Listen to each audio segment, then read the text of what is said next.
Hey now, PD Grizz here with another cool Swiss Army knife. And what we've got here is made by a company called Fontaine out of Geneva, Switzerland. Anyway, that's how it's stamped, and that's how we're going to proceed. But I have some questions. First off, we've got a gorgeous 3-layer officer's knife with the vulcanized fiber scales, with this brass outline of the, this brass surround on a transparent cross is very cool. A very unique design. I've seen this on a couple of other ones. Very interesting design for the clones. Notice it got brass liners, carbon steel springs and tools. Got the bail. Even has the little decorative piece right here, like a Wenger bail would have from this time. Notice that it has 4 exposed screws with bird's eye rivets at each end. First up on the bottom, we got a big chunky 4-turn corkscrew. Very thick wire stock they used on this one. And we've got the awl. Perfectly serviceable awl right there. Notice the little cutout to get your thumbnail in there. Bail moves nice and freely on this guy. Up on top, we got us a can opener. Oh no, the early style, Warner style can opener. Very good, very common. This knife probably dates to the 30s or 40s, something like that. Boom. We've got the cap lifter with the screwdriver. This has seen a little work. This thing was damaged when I got it. The blades were had both been used for prying or something. This actually looked like it was used at twist to try to start a car or something. There was a big chunk missing out of the side of it, and the end was twisted. So I did what I could with it. Kind of resembles a Victorinox can opener now, but it does function as a screwdriver and a cap lifter, which is the important part. The next layer we got going on here is a big beefy wood saw.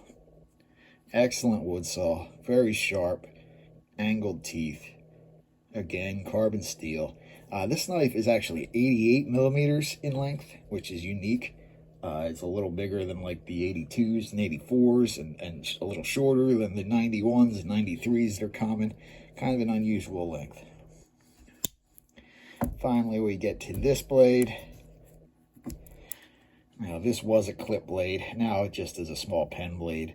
But it was brutally damaged. It was much thicker and just had a big chunk out of it right by the tang, a big chunk up here. I don't know what people do with these things to damage them like that. But I made it back into a serviceable blade. Maybe not, doesn't look the best, but it works and it hides underneath the liners. And that's the important part, is that the tip doesn't stick out. It functions perfectly, nice and sharp. And now we get to the main blade. This blade also had big chunks. Still, there's one here I just left. That'll sharpen out eventually if it's used. But, I mean, this was a giant chunk. I came back about 1/8 of an inch on this edge. So this blade was much more substantial when I first got it. But I just couldn't leave it laying like that. So I brought the spine down a bit, re-swedged it, all that stuff. And I think it came out pretty good. But now we get to the important part here. We've got the tang stamp. It says Fontaine, Geneva. Presumably that would be Geneva, Switzerland. The thing is, with this knife, I don't think this was made in Switzerland. In Dave Arnold's book, Collector's Guide to Wenger Knives, he's got a knife featured in the section where he calls out knives that are not Wengers. There was a maker in Germany called Senta, a guy named Herman Linder, and he made knives that had this exact shield and stuff. And I've got another one that says Stump on it, but I've seen ones with Senta. I've seen one with other. So I suspect that they were just made, and then, I did find a Cutler, a family, like a knife shop in Geneva that would date back to well before this, and is still currently in business. La Fontaine in Geneva, Switzerland. They probably just bought this stock, imported this from Germany, and then stamped their name on it here. It was very common for knife shops to etch their name on the blade. So they probably just sold this as their house brand and imported it from Germany. But regardless of that, it is a very nice, very well made. All the tools have good snap on them for being as old as they are. Everything's tight and right. Yeah, there's nothing wrong with this knife whatsoever. And I love the way the carbon steel looks. I did some light cleaning on it, but I'm not polishing this any further. I want this thing to look its age and act its age, and it certainly does that. I noticed on the very deliberately, the spring on the saw and on the cap lifter screwdriver are much stronger, and I got to assume that's by design. The cap lifter, you wouldn't want to fold up if you're putting pressure on it using it as a screwdriver. I guess the saw, you know, when you're pushing forward, sawing on it and it catches, it could fold up easier. So it's another reason why a saw might have a stronger spring on it. But it's very obvious because the other springs are all consistently the same tension, and then just the saw and the cap lifter are like twice as much tension. So when you see that, it's very deliberate. That's not just like random chance. But man, it's got great snap, great action. I love how this knife looks. The scales are pretty tight nearly all the way around. They pop off here. Fortunately, that's common. This material is called vulcanized fiber. It is made from cellulose, plant matter, trees, grass, whatever. It's the cellulose is the stuff that makes grass green. It's basically heated up and has some chemicals added to it, and it turns it into a very hard, durable material that its main purpose originally and still to this day is used as insulation in electrical equipment. You'll find it in motors, in circuit breaker panels.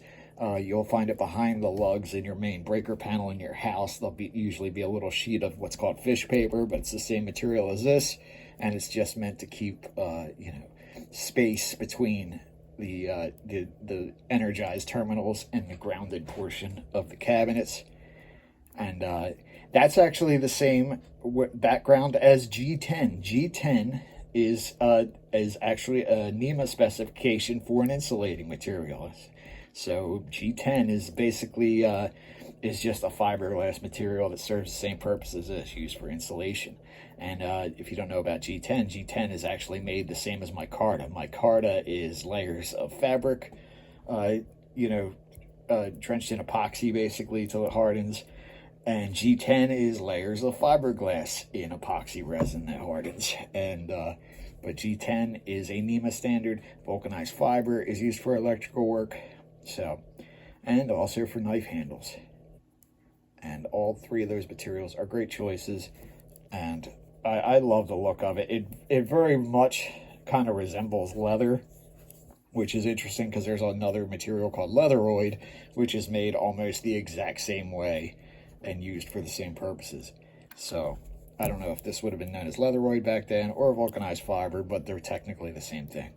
So that is my Fontaine officer's knife from Geneva, Switzerland, dating to, based on the fact that I have no information about this knife or this cutler, just based on the tools and the condition, I would say this is 30s or 40s, although, who knows, it could be anywhere after that or before that.